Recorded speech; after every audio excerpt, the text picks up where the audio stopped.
What's going on, guys? It's Greg here, aka NYPrepper. It is Friday, August 28th, 2026, and I have an emergency alert to share with you guys. Right now it is 14:11 Eastern Time here in the United States, and we have some major breaking news coming in from Eastern Europe.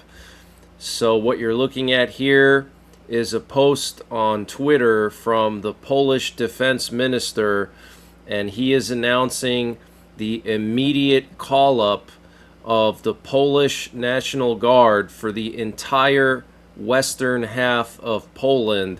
You can see all of the provinces in western Poland are shaded in red, and that means that National Guard troops of the Polish National Guard have to report to their duty stations within 6 hours. Okay, within 6 hours. So this is an emergency deployment.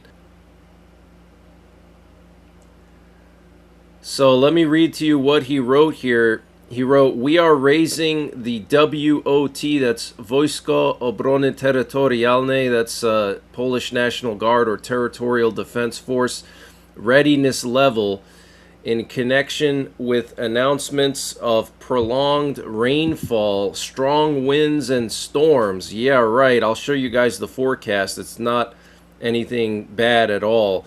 The alert does not mean the automatic deployment of soldiers for operations. However, it allows for shortening the response time and preparing forces and resources to provide assistance where it may be needed. And this is translated from Polish, but he basically called up all of the Polish territorial defense brigades in western Poland, from the Baltic all the way down to the Carpathians. But interestingly, the eastern half of Poland is not being called up at all, and he's using the excuse of bad weather, that they're mobilizing the entire western half of the country because of some thunderstorms. Guys, that is totally insane. I was actually in Poland almost 2 years ago when they had massive flash floods in southwestern Poland. And even during those floods where entire towns were swept away, they didn't call up this many provinces to deal with that, okay? This is unprecedented. That would be like, you know, Trump saying we're going to mobilize all the National Guard west of the Mississippi because of wildfires in California or something. You know, it's extreme. It's an extreme move to do for a couple of thunderstorms, okay?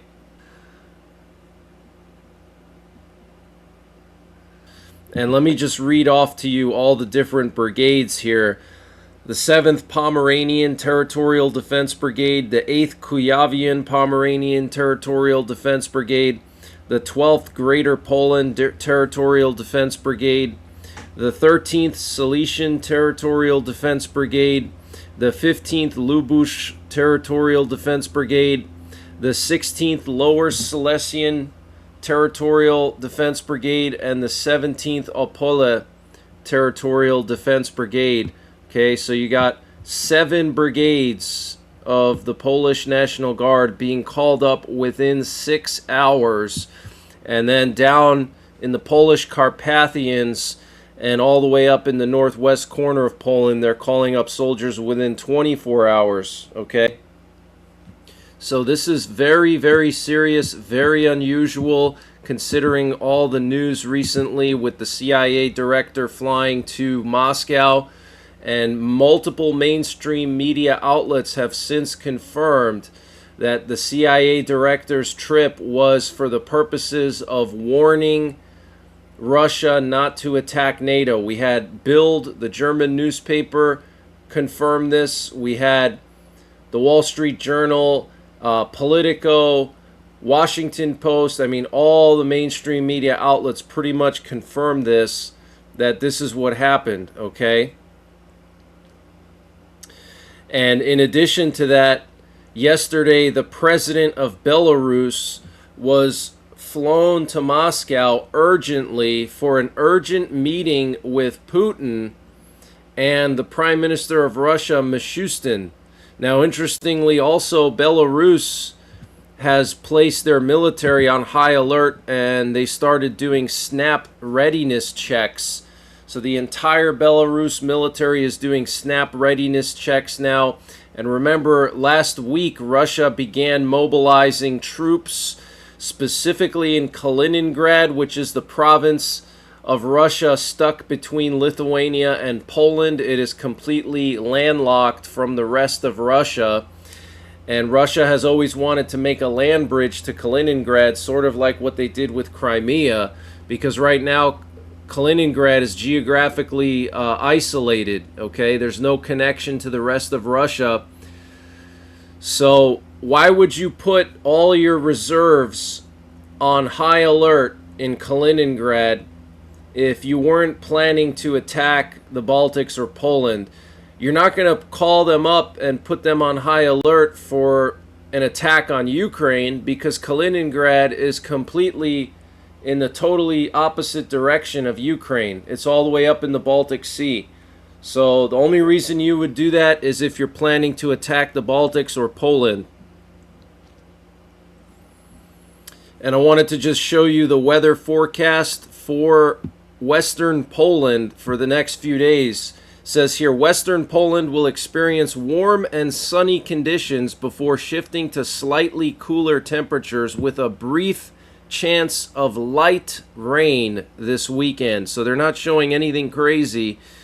Okay, I've checked the forecast. There is a thunderstorm warning for some areas, but you don't call up half of your entire country's national defense force because of thunderstorms, okay? Now, we also have this unusual activity by U.S. sub-hunters off the coast of Long Island. Right now, they just completed a patrol right near the continental shelf off of the eastern end of Long Island here. And you can see they were flying low and doing multiple loops here. They flew all the way from Jacksonville.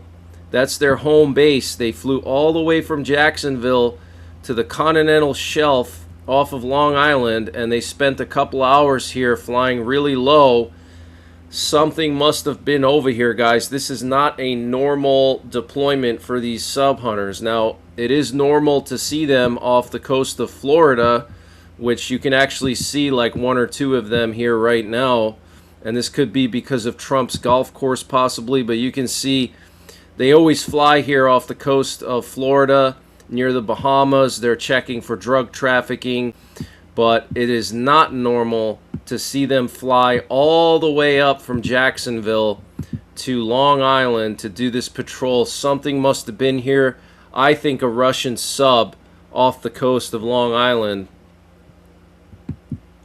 We also have U.S. nuclear forces on high alert again today. Here you can see a high priority reconnaissance plane took off from the home of U.S. Strategic Command in Nebraska and is now flying over the upper Midwest in Wisconsin. And then also 2 nuclear war command and control planes airborne as well. So that is definitely not normal. And we're hearing that Russia has deployed tactical nuclear weapons to its western border with NATO. Russia allegedly gave NATO a 24-hour ultimatum, which is remove the long-range Storm Shadow or Scalp cruise missiles from the NATO base in Rzeszów, Poland, because those missiles are being smuggled into Ukraine and fired at Russia, killing civilians. It is not known if the forward deployment of tactical nuclear weapons is part of the ultimatum, but it is not hard for even the most ignorant to see the likely connection. If the Russians take out the NATO logistics hub in Rzeszów, it is pretty much guaranteed that Poland will ask to invoke Article 5, the collective self-defense in the NATO treaty. So this is huge breaking news. Okay, Russia has warned NATO, remove the cruise missiles from the NATO weapons hub in southeastern Poland or we will strike it. And remember, yesterday, the Russian Foreign Ministry directly warned Britain that they will strike British facilities related to Storm Shadow missiles both in Ukraine and outside of Ukraine, okay? So are we going to see a Russian missile attack on the NATO weapons base in Poland? I think we will. Are we going to see a Russian invasion of the Baltics and possibly Poland? I think we will, and I think it's all going to happen within the next couple of weeks. Remember, winter comes early in Eastern Europe, especially Poland and the Baltics. Usually by early November, winter already starts, okay? The ground is already frozen solid by November. So that's the perfect time for Russian tanks to be able to cross through all those boggy areas along Poland's eastern and northern border and the borders of Lithuania and Belarus and the Baltics. There's a lot of swampland there, okay? And Belarus has announced an unplanned nationwide military readiness check, adding another element of uncertainty to the increasingly tense military situation along Ukraine's northern approaches and NATO's eastern flank. The public should not think that something extraordinary is about to happen, Belarus Security Council Secretary Alexander Wolfowitz said. The readiness inspection comes as Russia continues a large-scale concentration of military forces in the Bryansk region near Ukraine's northern border, fueling speculation that Moscow could be considering reopening a northern front towards Chernihiv. Another possibility being discussed is that Russia is preparing forces for a new confrontation in Eastern Europe designed to test NATO's unity. At this stage, the concentration of forces and Belarusian readiness checks do not by themselves reveal Moscow's ultimate intentions. However, if Russia is seeking to test NATO rather than immediately reopen the northern Ukraine front, the objective could be to probe the alliance for political weakness, determine its cohesion, and ultimately increase pressure on Western governments to make concessions over Ukraine. So basically, Putin is not an idiot, okay? He knows that we depleted our missiles fighting against Iran. He knows we're running out of oil because of the Strait of Hormuz.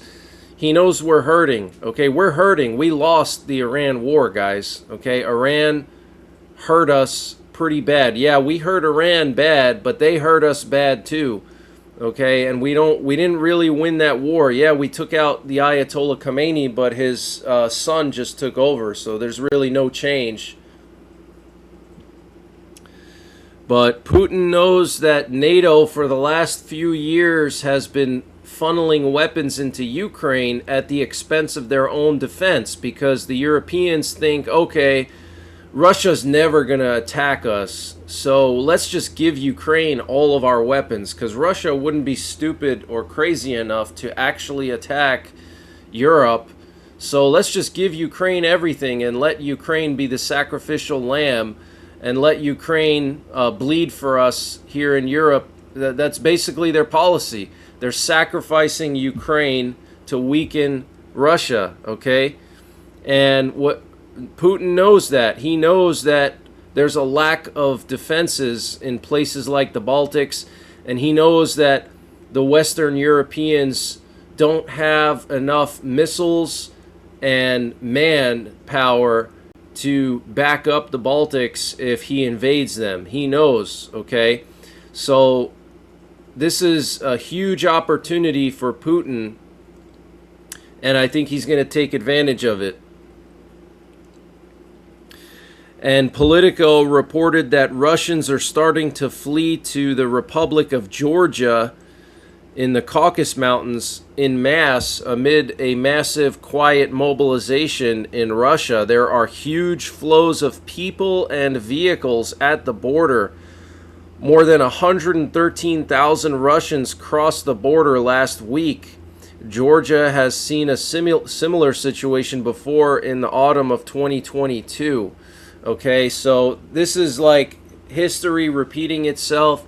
If you remember when the war first started, thousands and thousands of Russians were fleeing into Georgia. There were huge lines there to get away from mobilization, and that's happening again. And I'm hearing that Russia's preparing to mobilize 800,000 troops, okay?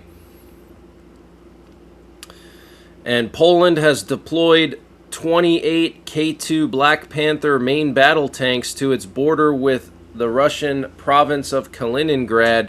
Simultaneously, NATO air surveillance operations against Russia have been taking place in Lithuania.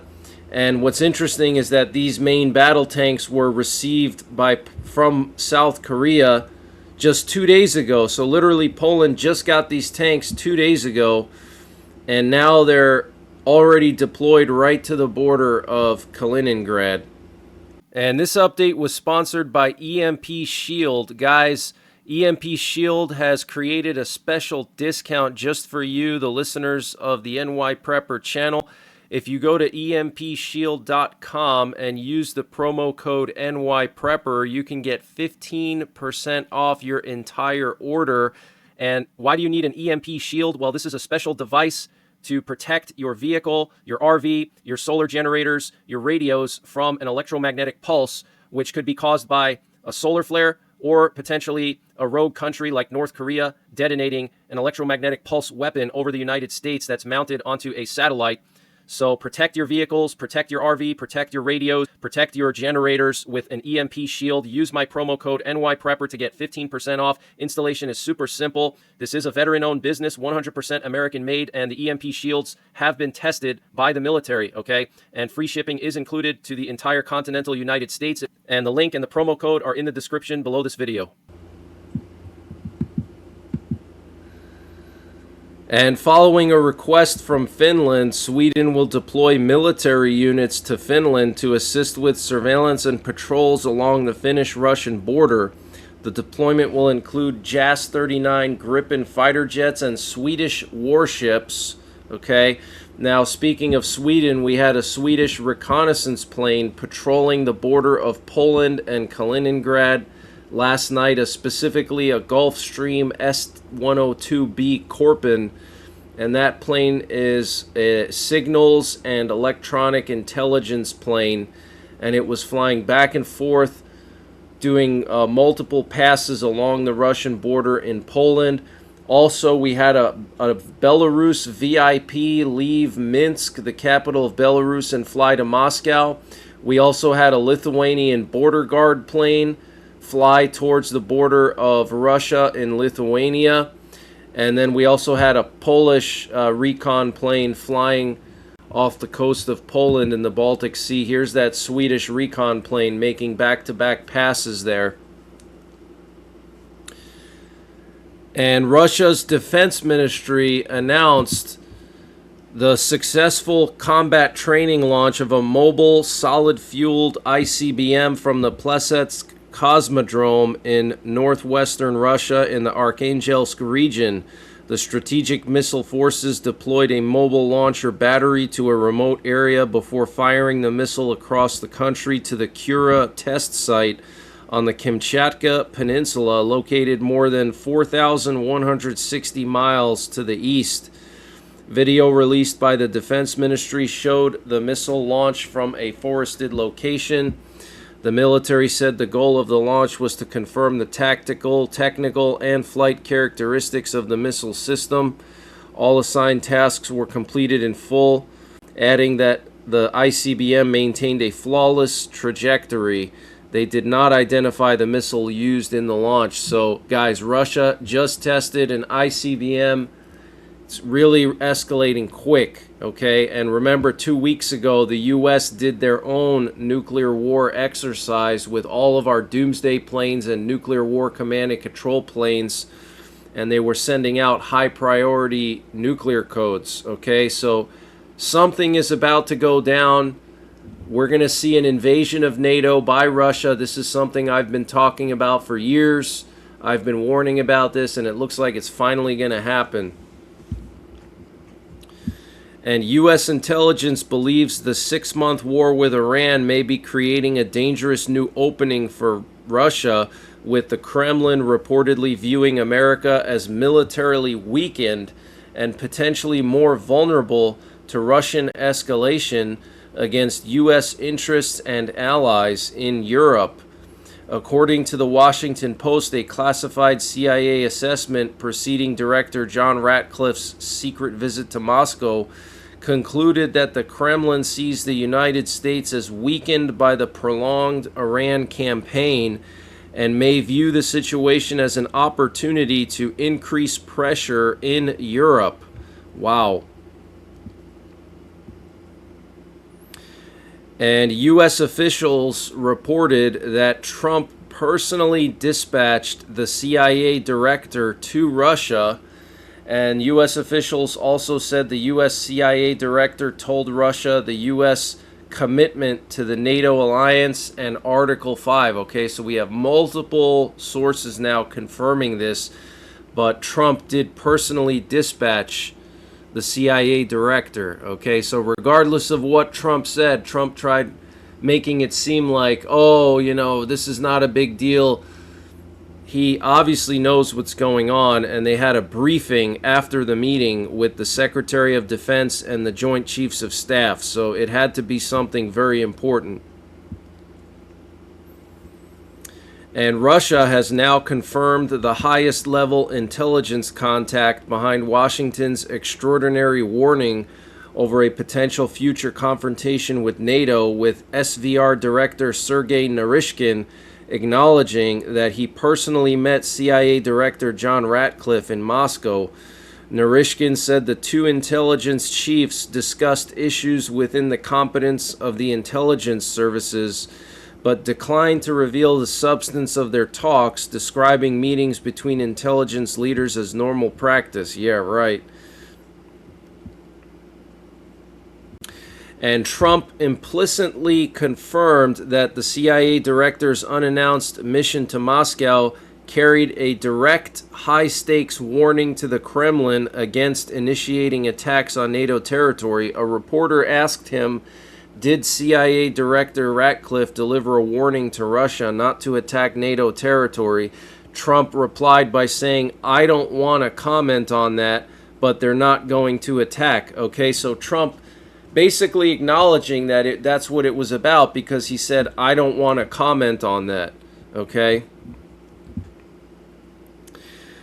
And the CIA director's visit to Russia was so sensitive that many senior White House officials were not notified ahead of time, with U.S. President Trump personally keeping them in the dark.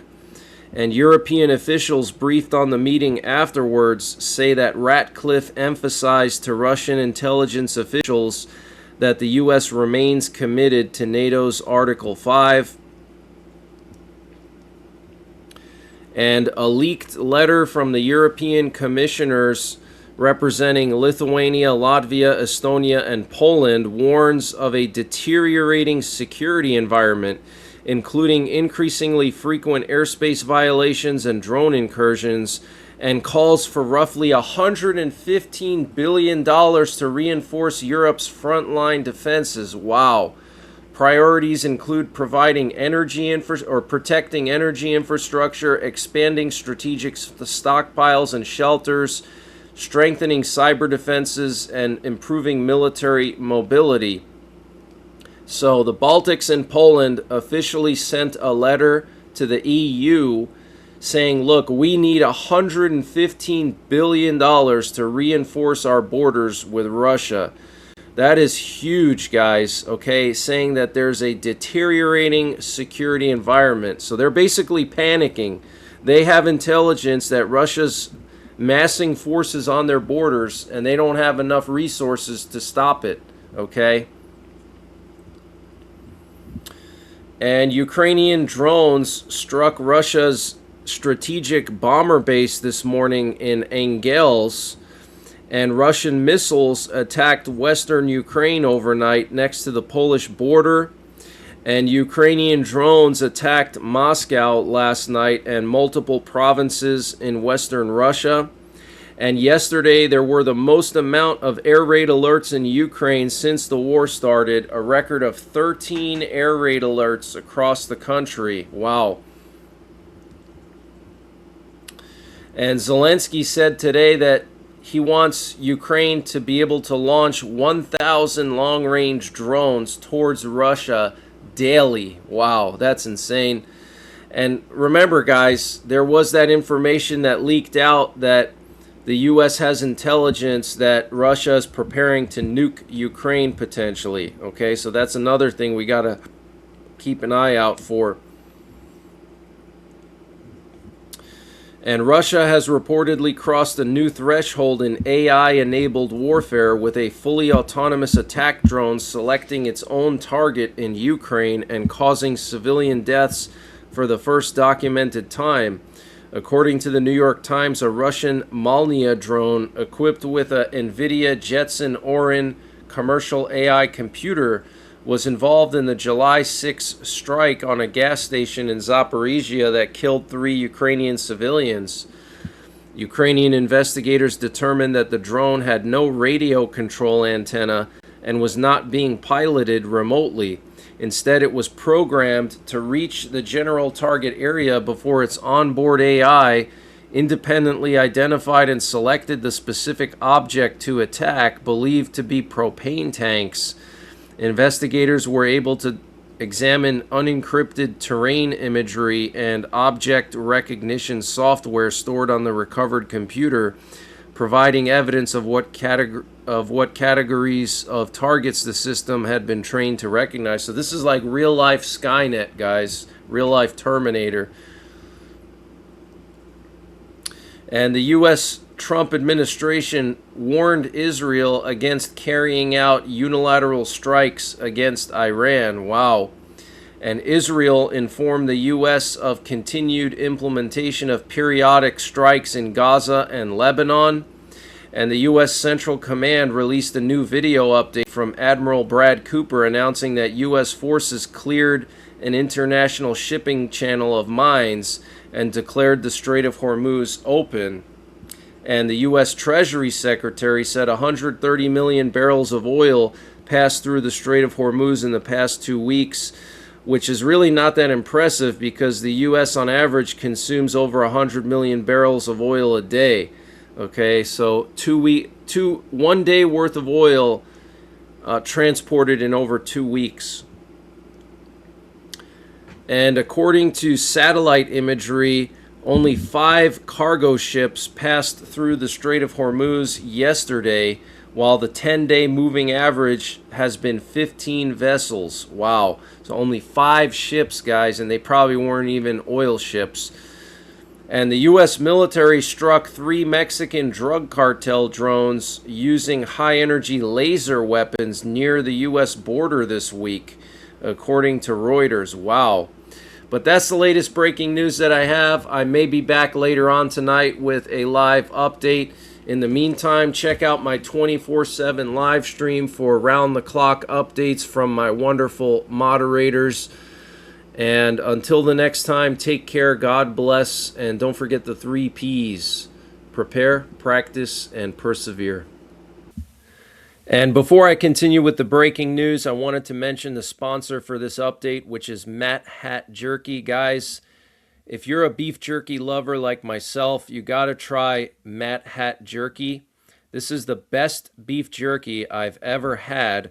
I personally met the owner of this company at SHOT Show, and he's actually local to Pennsylvania. This company has an interesting story behind it. He founded this company when he was 11 years old. Yeah, that's right, 11 years old. He's now 19, and he makes gourmet beef jerky, the best jerky I've ever had. He's got over a dozen different flavors, and it's all sourced with U.S. beef, so no foreign beef, no nitrates, and no MSG. So it's all natural American beef jerky. And if you use my promo code NYPrepper, you can get 15% off your entire order. And you got to go to matthatjerky.com, and I'm going to leave a link in the description down below. That's matthatjerky.com, one word, matthatjerky.com. Use my promo code NYPrepper to get 15% off your entire order. and the link and the promo code are in the description down below.